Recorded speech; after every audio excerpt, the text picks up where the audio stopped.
valuable skills in the future are going to be learning how to talk to robots and learning how to talk to people. So the first part, right? Learning how to talk to robots. A lot of people are creating these robots to think on their behalf. And I think that that's where kind of the fallacy emerges, is the laziness of the mind. If you need to become strong of the mind, because if not, AI is literally going to destroy your entire life. What does that mean? If you have basic competency, you're going to be replaceable. Deep logic, deep understanding of mental models, understanding how to correlate cause and effect, back testing, logic, analysis, philosophy.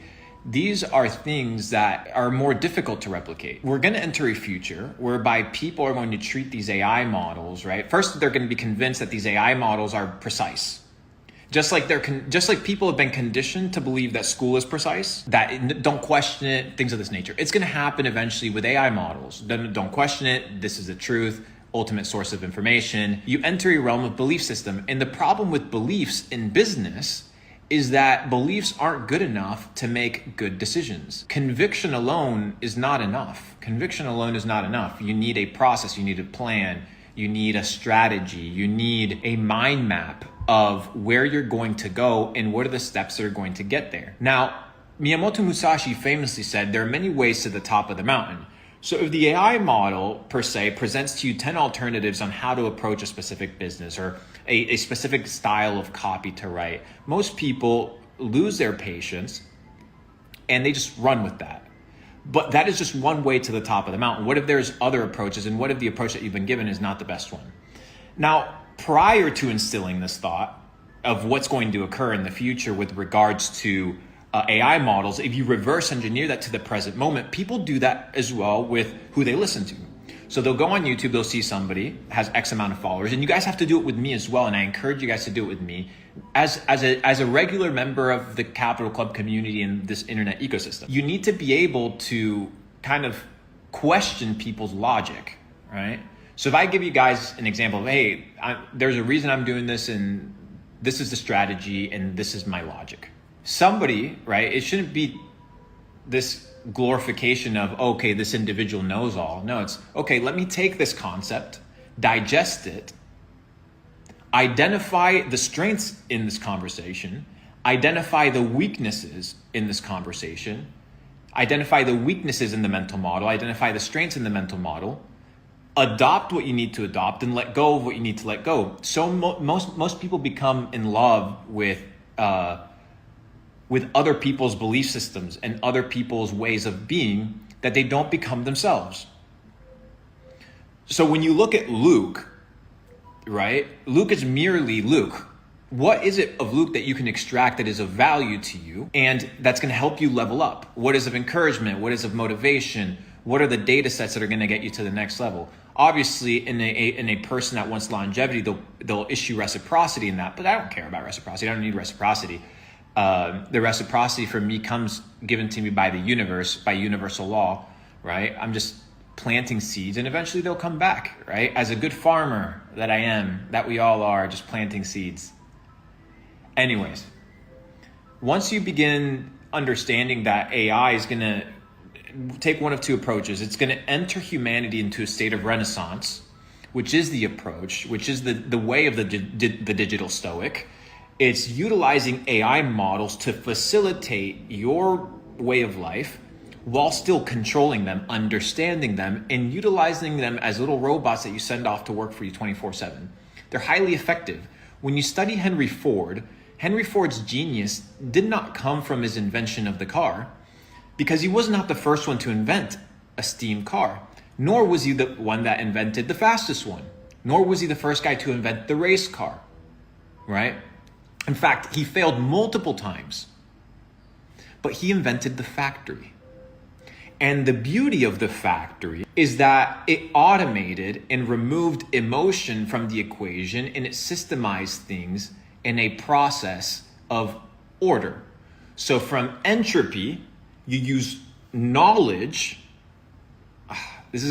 I wish people understood this concept. From entropy, right, which is the state of not knowing, the state of chaos, which is the state that most of you guys are in, the state of entropy, And the law of the universe states that things are in entropy. They're constantly breaking down. Well, that's on the creationist perspective. On the evolutionistic perspective is things are just kind of always evolving, not necessarily breaking down. But any person that's intelligent understands that evolution is just bullshit. It just makes no sense. In fact, go look at the probabilities that were given to this theory. Because a lot of people, once again, they adopt mental models of frameworks of things. And it's like, who gives a fuck? Like, about this evolution thing, right? Who gives a fuck about your mental model, my mental model? What is the history background of this individual that is proposing this mental model? What is their belief system? What is their understanding of humanity? How do they interact with people? You begin to look at Sigmund Freud, right?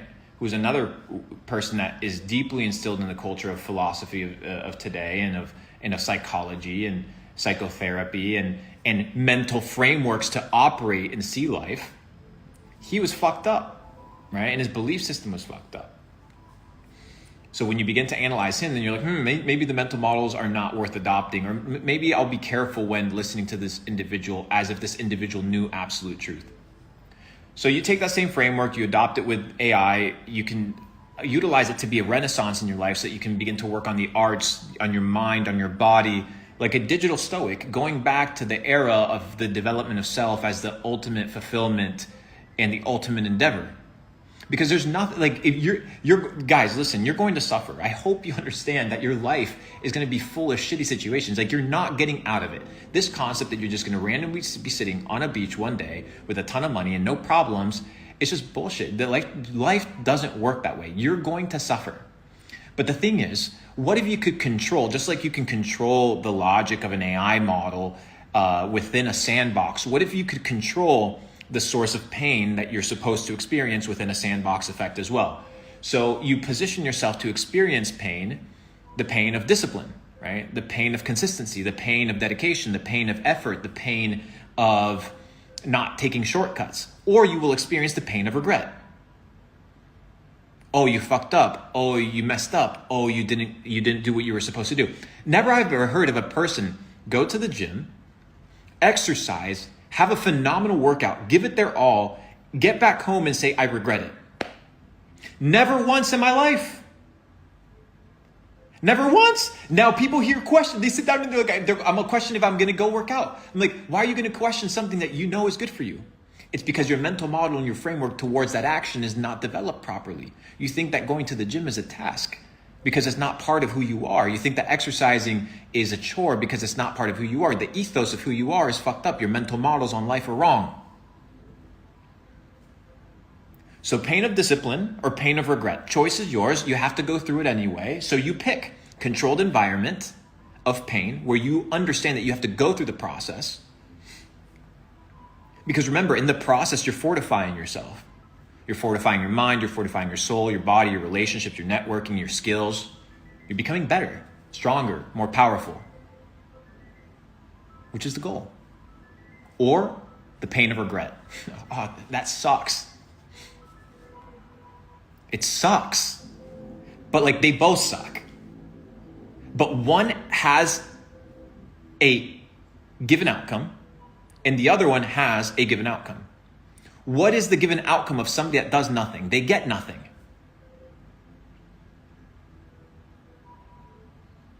They get nothing. He who gives nothing gets nothing. So you have to be able to sacrifice in equal proportion to the things that you want. And we talk about this often, but I need to iterate that because we have so many new people in this ecosystem. It's crazy. And it's nice to meet a lot of you guys. You guys are new to me. But I've been around, and we discuss what it means to develop mindset, the management of self, the management of others, money. Inside money, we talk about how to create, multiply, and preserve wealth and opportunity. Wealth by definition isn't money. Wealth is by definition is abundance. You want an abundant life. You want a life that is full, right? But you can't have a life that is full if you have no discipline. If you have no self-management. And if you can't keep the promises to yourself, you can't keep the promises to anybody.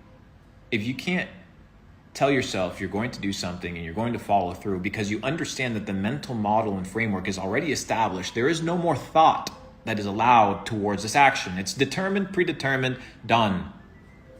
That's why my fridge is full of healthy food and not bad food. Why? Because I've predetermined my mental model for this thing. I no longer have to think about it. Pain of discipline, pain of regret. You have to go through it either way. Choose today, whatever. It's your choice. Now, we discussed the mental frameworks with AI. Now, I said you need to learn how to speak to bots, to robots, to artificial intelligence. You also need to learn how to speak to people. Now, you would assume that people are creatures of logic. And in fact, most people believe that humans are instinctual creatures, that they operate out of instinct. But man does not operate out of instinct. Man operates out of concepts of reality. Animals operate out of instincts. Instincts are sort of like predetermined knowledge that is hardwired into your operating system automatically. But humans don't operate that way. People think that humans operate that way, but they don't. They operate through mental patterns and frameworks of reality, concepts. So if you want to readjust your action reaction, what you input and output, you need to adjust your mental frameworks. How you communicate with people is completely different because people communicate not necessarily through logic, but they communicate through concepts that trigger emotion. Now, a lot of you guys have negative emotion towards certain things, right? So I'll give you guys an example. I was talking with a guy recently that I went to his business and I bought something from it, and he was like down, right? He was like feeling down. He wasn't very happy with himself. For whatever reason, I don't know. Maybe he was just going through a hard time. And I sat there and I was listening to his mental frameworks as to how he was describing the problem. So how was he describing the problem? Well, I have no customers. There is no business. Everything is shit. What else did he say? People come here, they don't buy my products. I just need more foot traffic. And it's everything, all the problems were exterior. They were pointing at the flaws and the fallacies of things that were outside of this person's control. And when I've learned that the ultimate form of learning how to communicate with others is to learn how to communicate with yourself first. Most of you guys have never learned how to communicate with yourself first. You don't know how to talk to yourself. You don't even know how to think, let alone have a conversation with your mind-body connection and psyche. So how do you speak to yourself? How should you speak to yourself? Well, you need to speak to yourself first with grace, kindness, right? Kindness. Why? Because you understand yourself that you're still going through the process, the journey. So under the same premise that you're in the same journey that everybody else is going through, you're going to treat them with the same version of respect that you would treat yourself as a third-party individual looking at yourself. 1. 2, humans, not being instinctual creatures, but creatures of logic and mental framework, need to adopt new mental frameworks. Therefore, they adopt new mental frameworks by exposure to new information. Now, the information can be environmental. It can be through any of the senses, right? Most of the change that has come from the people around me has come from the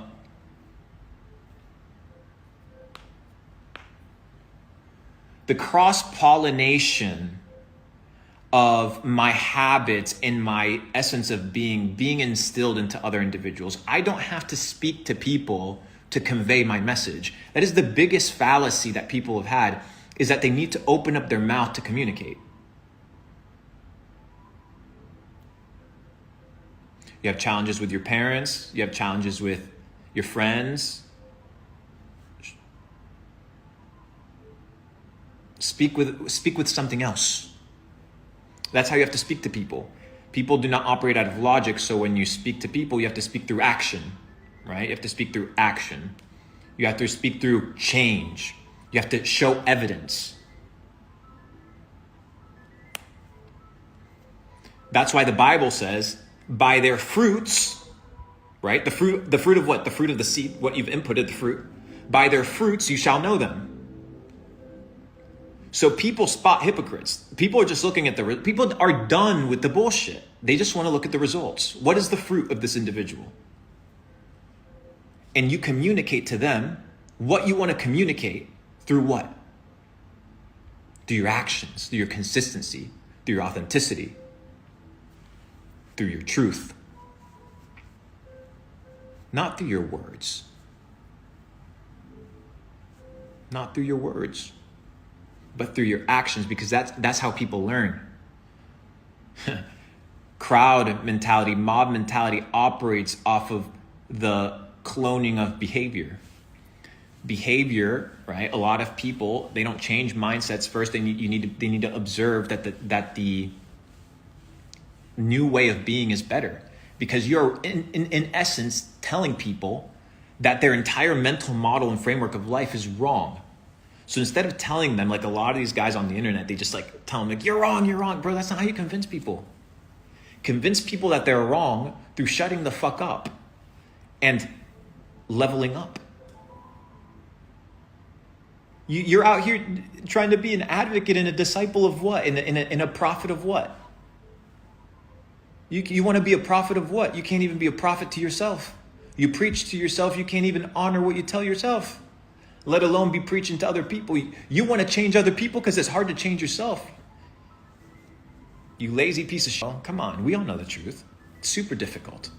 But it's easy to point. So easy to point and judge and take off your bullshit on other individuals. But through action, you speak. With AI, with chatbots, like we started the initial part of the conversation, you speak through logic, you speak through the understanding of breaking down concepts. And then with people, you understand that people are not instinctual beings, but they're people that operate off of mental frameworks. And then in order for the person to radically change, the mental framework needs to change. The operating system needs to change. That's why Luke Belmar doesn't sell you gimmicks. Because if I have to convince you, psychologically kind of warp you into being inside my ecosystem, then it's the wrong way. Because it's not authentic, it's not real, it's not true, it's not sustainable.